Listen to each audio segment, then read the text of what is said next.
قلم کا ہی ہے، لیکن اس کے غلام کے ذریعے اس جہاد بالقلم نے آگے جہاد بالعلم، یا ہم کہہ سکتے ہیں کہ ایک نظریاتی جہاد، اس میں وہ بدل گیا ہے. تو ہے یہ نظریاتی جہاد بھی بالقلم کا ہی ایک ترقی یافتہ شکل ہے. تو یہ جو باتیں میں نے کی ہیں وہ ساری، تو اینڈ پہ جو میں نے حضور السلام کا یہ اقتباس پڑھا ہے اس میں یہی خلاصہ نکلتا ہے کہ یہ ایسے ہی ہوگا، کسی تلوار بندوق سے نہیں ہوگا کوئی. یہ سب ہمارے جو مسلمان بھائی یہ کرتے پھر رہے ہیں، یہ سب وقت کا ضیاع کر رہے ہیں، لوگوں کو اپنے ہی لوگوں کو مار رہے ہیں، اور ان کو پتہ ہی نہیں ہے کہ ہم سیدھے راستے سے بھٹکے ہوئے لوگ ہیں. بل ان سب سے کے لیے دعا کرنی چاہیے. اور سب سے بڑھ کر بانی جماعت اسلام کی یہ جماعت ہے وہ بھی کئی فرقوں میں بڑھ کر بیٹھی ہوئی ہے، اور تماشے آج کل ہو رہے ہیں ان کے. کوئی کچھ کہہ رہا ہے، کوئی کچھ کہہ رہا ہے، کوئی کہتا ہے میں ہوں مجدد. یہ بھی میں آپ کو ایک بات بتاؤں، آج کل مجددوں کا بھی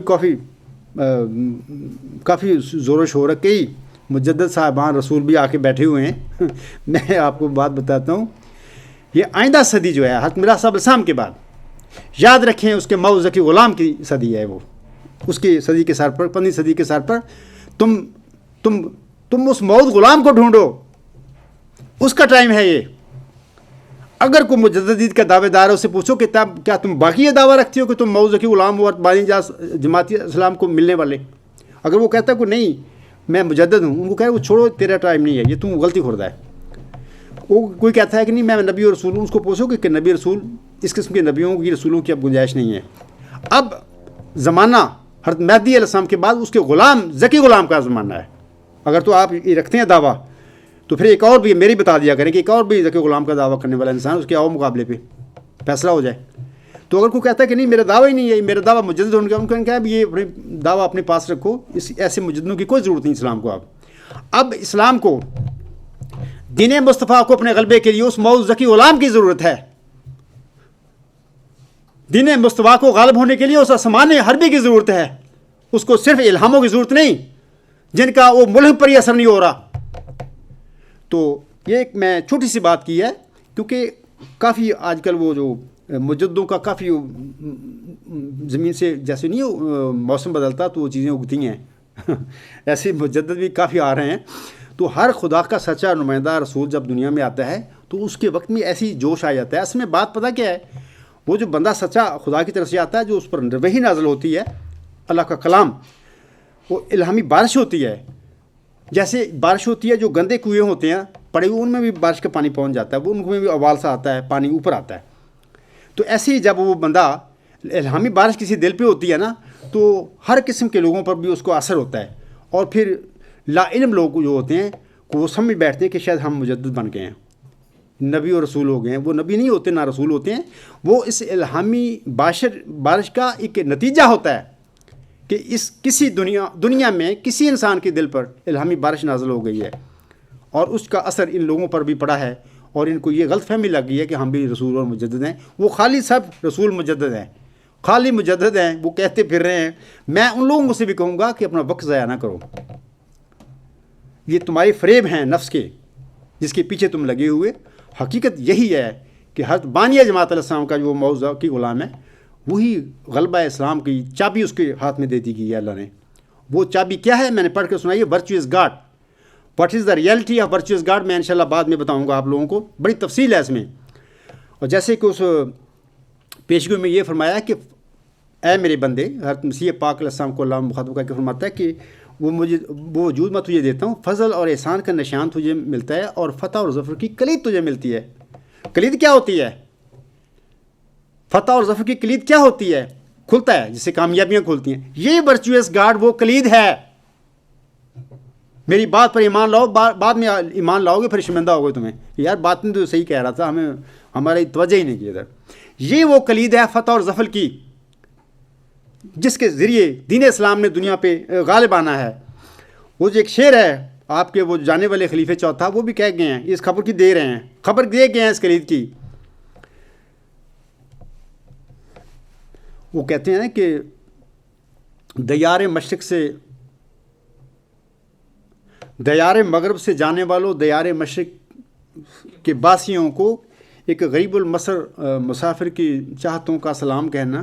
ایک شعر وہ کہتے ہیں، اسی نظم میں وہ آتا ہے فتح اور ظفر کلید فتح و ظفر تھمائی تمہیں خدا نے اب آسماں پر.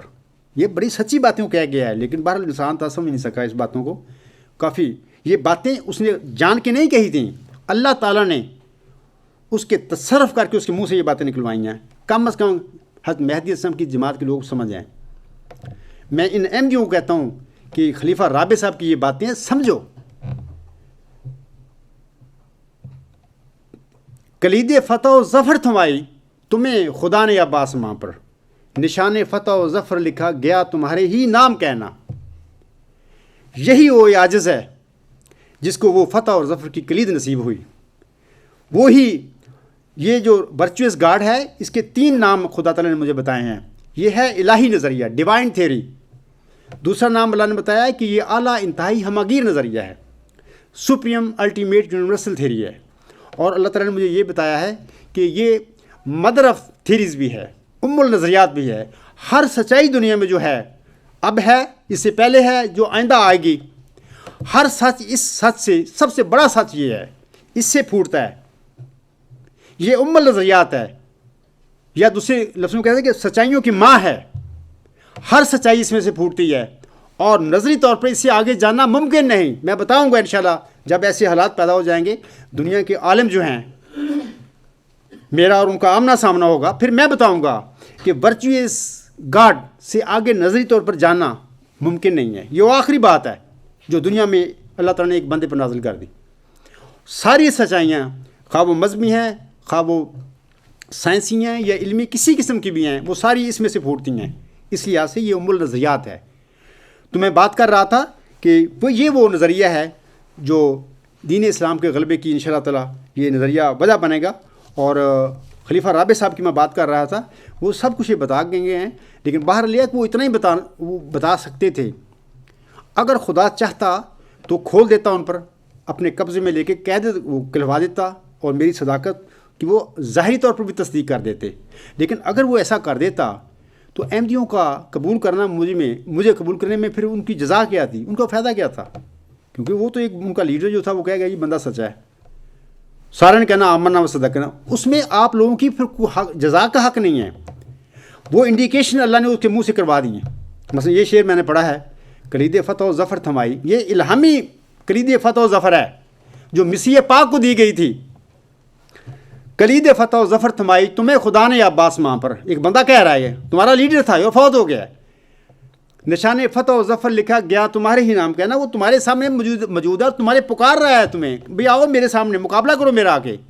تم ڈرتے پھر رہے ہو، بھاگتے پھر رہے ہو. تمہارا خلیفہ صاحب بھی آگے آگے ہے، تم پیچھے پیچھے بھاگ رہے ہو. میں بلا رہا ہوں آپ کو، یار ابھی بھی تمہیں شک ہے اس عاجز کے فتح اور ظفر کی کلید ہونے میں؟ ابھی بھی شک ہے کو تمہیں؟ یہ مت گمان کریں کہ ہمارے خلیفے کو علم ہونا تھا، اس نے بتانا تھا، کیونکہ نہیں، ایسی باتیں نہیں ہوا کرتی.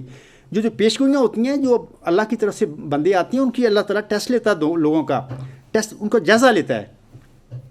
جیسا جیسا تقویٰ ہوتا ہے ان میں، اس کے مطابق اللہ تعالیٰ ان پر وہ سچائی کھولتا جاتا ہے.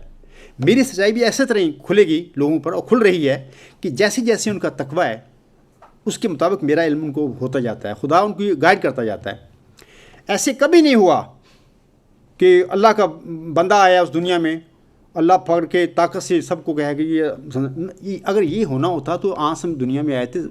حضرت مرزا صاحب نے اپنی کتابوں میں فرمایا کہ اگر کوئی نبی ایسا ہوتا جو دنیا میں آتا اور اس کی مخالفت نہ ہوتی، لوگ سارے کہتے بھی آمنا و صدقنا تم سچا ہے، تو وہ آسم کا وجود تھا. جب اس کو 23 سال لڑنا پڑا، اور پھر جو متقی لوگ تھے اللہ نے ان کی مدد کی اور انہوں نے پہچان لیا اس کو. تو جب اس نبی کی یہ حالت تھی، حضرت مرزا غلام صاحب مجھ سے پہلے آئے ہیں، ان کو بھی جو متقی اور پہچان گئے، اور جو جن کے اندر نام نہاد مذہب تھا، نام نہاد وہ مسلمان تھے، نام نہاد متقی لوگ تھے، وہ ان کی پہچان سے قصر ہے.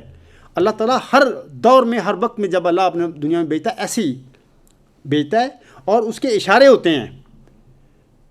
اگر یہ کہنا شروع کر دے کہ یہ میرا بندہ ہے، خدا کے فرشتے آ جائیں گے، یہ عبدالغفار آ گیا، یہ وہ سچا وہی غلام ہے، تو پھر آپ کا ماننا اس کو، آپ کو جزا کیا حق رکھتے ہیں اس کی کہ آپ کو ملے؟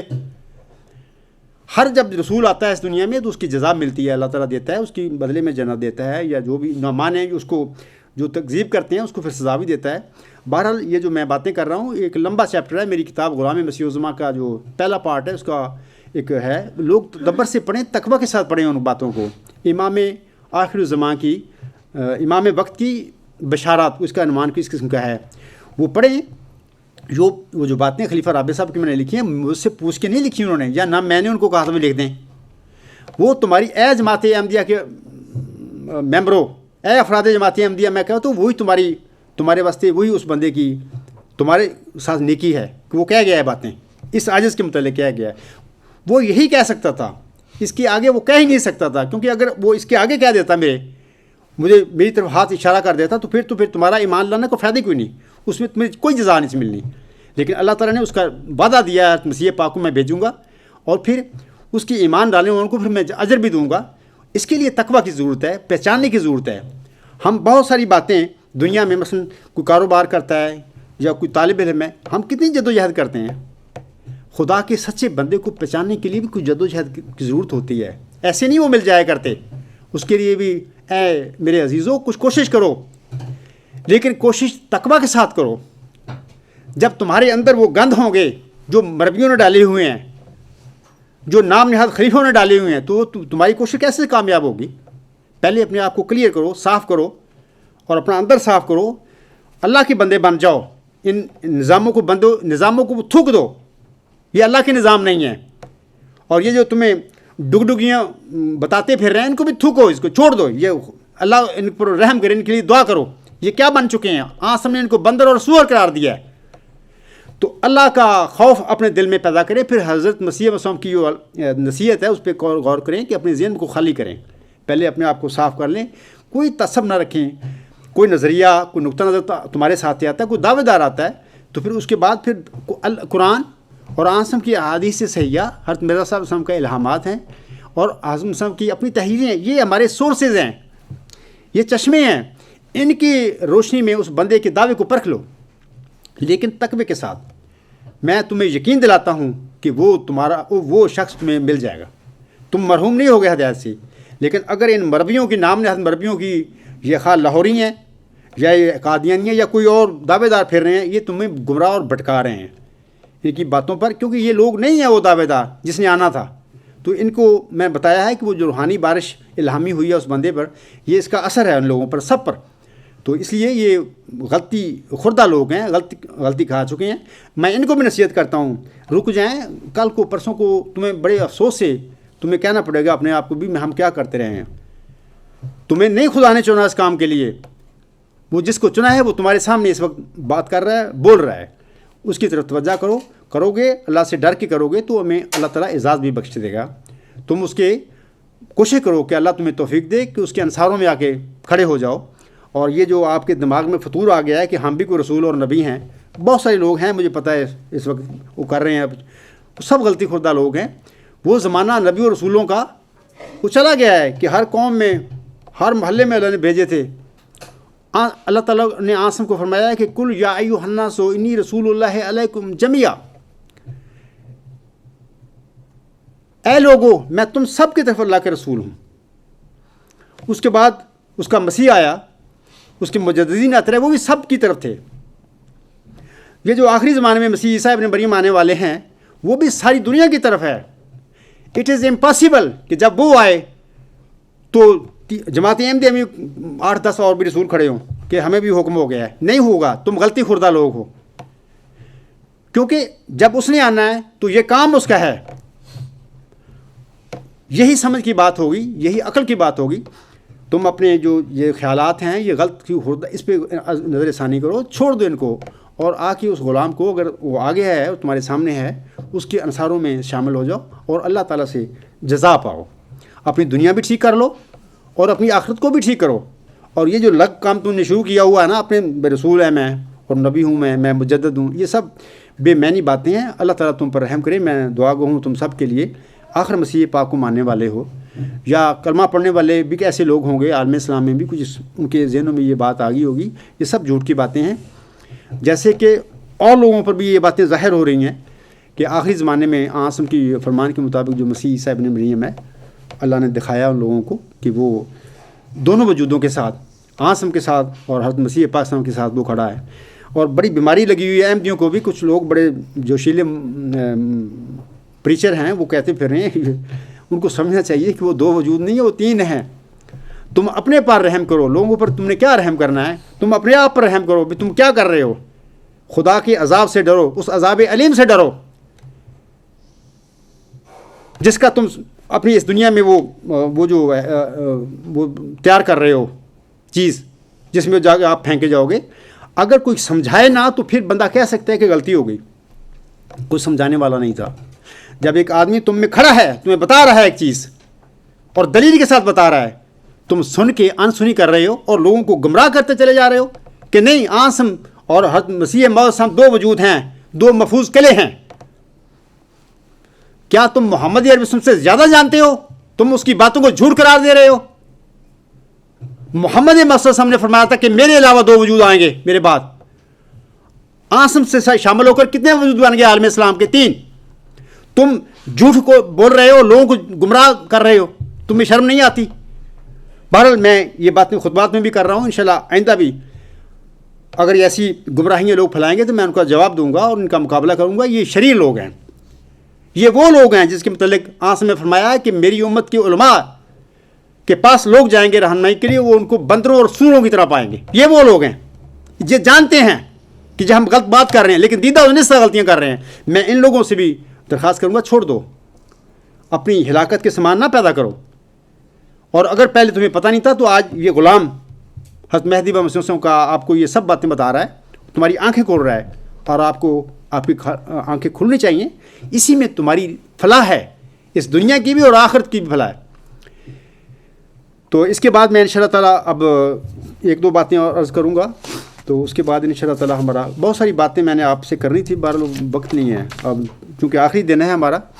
کچھ دوست ہیں جنہوں نے جرمنی میں دوسرے شہروں میں جانا ہے، اور کچھ ایسے لوگ بھی ہیں ہمارے بھائی ہیں وہ باہر سے آئے ہوئے ہیں، جرمنی سے باہر سے وہ شامل ہوئے ہیں اس جلسہ سالانہ میں. تو ان کو سفر کی وجہ سے پھر مجھ پر یہ چیز ہے کہ میں نے جلد اب اس کتاب کو ختم بھی کرنا ہے. باقی چیزیں میں چھوڑ رہا ہوں جو میں نے آپ لوگوں کو بتانی تھی. ایک میں بات بتا دیتا ہوں، آخری بات کرنے سے پہلے ایک اور بات ہے، وہ ضروری ہے میں آپ کو بتا دوں. قرآن کریم میں اللہ تعالیٰ نے یہ باتیں 1-2 جگہ فرمائی ہیں. جب حساب کتاب ہو جائے گا، میدان محشر میں فیصلے ہو جائیں گے، جو نیک ہوں گے وہ جنت میں چلے جائیں گے، اور وہ جو بد ہیں جنہوں نے بدیاں کی اس دنیا میں وہ جہنم میں پھینک دیے جائیں گے. تو وہاں پر جو دوزخ میں ہے نا، وہ بڑے بدقسمت لوگ ہوں گے جو ادھر میں جائیں گے، اس جہنم میں جائیں گے یا دوزخ میں. تو وہ جب وہاں پہ جل رہے ہوں گے، سزا پا رہے ہوں گے، تو وہ اپنے جہنم کے دروغوں کو کہیں گے، فریاد کریں گے ان سے، دروغوں بھی کوئی ایسا سلسلہ کوئی ایسا چانس ہے کہ ہماری جو نجات ہو جائے اس آگ سے، ہم نکل جائیں. 1 سے زیادہ دفعہ یہ قرآن کریم میں واقعہ ہے.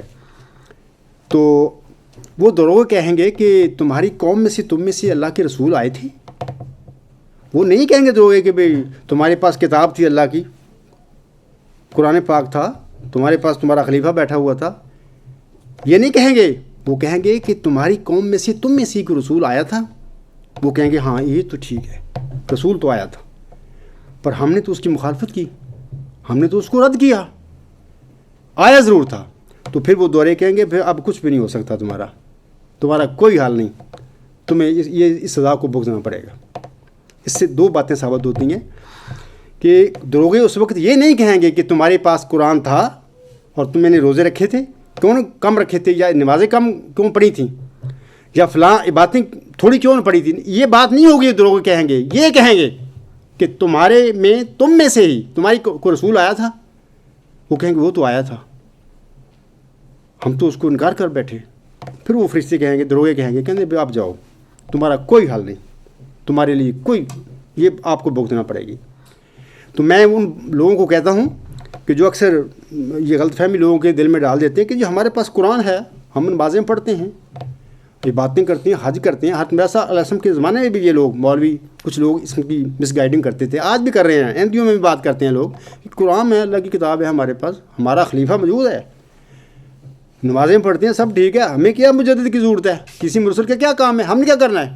میں سب کو کہتا ہوں کہ اللہ سے ڈرو، کلام پاک کو تدبر سے پڑھا کیا کرو. یہ لفظوں کو پڑھنا اور وہ نیچے آپ کے گلے کے نیچے ہی نہیں جاتا کہ مطلب کیا ہے، اللہ کیا کہہ رہا ہے. اللہ سے ڈرو اور اس عذاب سے بھی ڈرو، عذاب علیم سے بھی، کہ جس میں وہ لوگ ہوں گے پھینکے گئے، وہ کہیں گے کہ اے دروغو ہماری کو رہنمائی کرو، کو ہم کیا کریں، اس عذاب سے کیسے جان چھوٹے. اس لیے یہ غلط باتیں تمہیں پھیلائی جاتی ہیں. آنے والے مرسوس کا انکار کرنے کے لیے تمہیں ہلا شیری دی جاتی ہے کہ تمہارے پاس اللہ کی کتاب ہے، تم نمازیں پڑھتے ہو، تمہارے پاس مربی سب بتاتا ہے، خلیفہ موجود ہے، کیا ضرورت ہے کسی مجدد کی؟ کسی مجدد نے جا کے ڈگری کی بجانی ہے. یہ فضول لوگ ہیں جو تمہارے لیے جہنم تیار کر رہے ہیں. ان کو رد کرو، قرآن پاک کی تعلیم کے پیچھے چلو. تو یہ میں آخری بات آپ لوگوں کو بتا رہا ہوں، اور تمہارے ذریعے میں یہ پیغام پوری احمدیوں کو، عالم اسلام کو، سب کو دے رہا ہوں کہ اللہ کا خوف اختیار کرو. مرسل کا جب آنا اس دنیا میں ہوتا معمولی بات نہیں ہوتی. فکر کرو اپنا کہ اگر اللہ کی طرف سے کوئی بندہ آ گیا ہے، وہ پکار رہا ہے، تمہیں دعوت دے رہا ہے حق کی، تو بڑی توجہ سے اس کی بات سنو اور تقوی کے ساتھ اس پر غور بھی کرو. ورنہ یہ نہ ہو کہ تمہیں کہنا پڑے جہنم میں کہ اے دروغوں کو ہے بات کہ ہماری اب نکل جائیں، اور وہ کہیں کہ نہیں تم نے اپنے رسول کو انکار کیا تمہیں اب تمہیں یہ عذاب بھگتنا پڑے گا. بہرحال اللہ تعالیٰ تم سب پر رحم کرے اور تمہیں اندر وہ تقویٰ نصیب ہو کہ تا تمہاری آنکھیں کھلیں اور تمہارے دل جاگیں اور تم اس بندے کی طرف توجہ کرو جو اس وقت تمہاری نجات کے لیے آیا ہے اس دنیا میں، اسلام کے غلبے کے لیے اس دنیا میں آ چکا ہے. اب میں آخر پہ میں وہ جو راول پنڈی کا ڈویژن ہے پاکستان میں، امیر صاحب ہیں وہاں کے، وہ ساری جماعت ہے جو ان کے ذمہ کچھ چیزیں ہم نے لگائی تھیں. وہ ان ٹائم عجیب بات ہے، ہم نے انتظار کیا جلسہ سنانے کے پہلے دن 7 ستمبر کو بروز جمعہ، وہ ہمیں جلسہ کے سٹارٹ سے پہلے ان ٹائم وہ مجھے مل گئی ہمیں. تو میں امیر صاحب جو ہے راول پنڈی ڈویژن کے ہے پاکستان میں، ان کا اور ان کے سب ساتھیوں کا جو انہوں نے دوڑ دھوپ کی، تگ و دو کی، وقت دیا اور یہ چیزیں خرید کر سب کچھ ہمیں ہماری آسانی کے لیے بھیجیں. میں اور میرے جتنے ساتھی ہیں، آپ سب کا، امیر صاحب کا اور اس کے سب ساتھیوں کا، راول پنڈی کے ڈویژن کے ہیں، ان کا ہم لوگ شکریہ ادا کرتے ہیں. اللہ تعالیٰ آپ کو اس کی انتہائی اعلیٰ جزا بخشے ہیں. اچھا، اس کے بعد علاوہ اس کے میرا عزیز جو ہے، ہمارا عزیزم شفقت الرحمان صاحب، جنہوں نے جس طرح محنت سے سب مہمانوں کی خدمت کی ہے اور سب کو وقت پر کھانا مہیا کیا ہے، خاکسار اور سب حاضرین جلسہ سلانہ عزیزم شفقت الرحمان کے دلی مشکور ہیں. اللہ تعالیٰ آپ کی ساری مشکلیں دور کرے اور آپ کی جو چھوٹی موٹی مسئلے ہیں وہ اس کو دور کرے، آپ کے گھر کو جنت بنا دے اور آپ کو ہر قسم کی نعمتیں بخش دے، اور اس دنیا میں بھی اور آخرت میں بھی عظیم و شان آپ کو مراتب بخش دے. کیونکہ آپ جس محبت سے اور جس ایمان اور تقویٰ سے یہ محنت کر رہے ہیں، اس کی جزا اللہ تعالیٰ انشاءاللہ، میری دعا ہے اور میرے ساتھیوں کی دعا ہے کہ آپ کو اس کی اعلیٰ جزا دے. علاوہ اس کے خاکسار عزیزم منور احمد شاہ صاحب ہیں اور عزیزم ذیشان غفار، احمد غفار اور کاشف غفار، سب کو ان کی انتہائی محنت، انہوں نے 3-4 دن ہو گئے ہیں جلسہ شروع ہوا ہے، دن رات انہوں نے اپنا لگا دیا، دن ہو رات ہو بھاگے دوڑے پھر رہے ہیں، ہر کام بیچارے ان ٹائم وہ سر انجام دیا انہوں نے. اللہ تعالیٰ آپ سب کو انتہائی اعلیٰ جزا بخشے اور آپ کے ساتھ مدد کرنے والے جتنے بھی لوگ ہیں جماعت میں اس میں پھر رہے، اس سب کو جزائے خیر دے.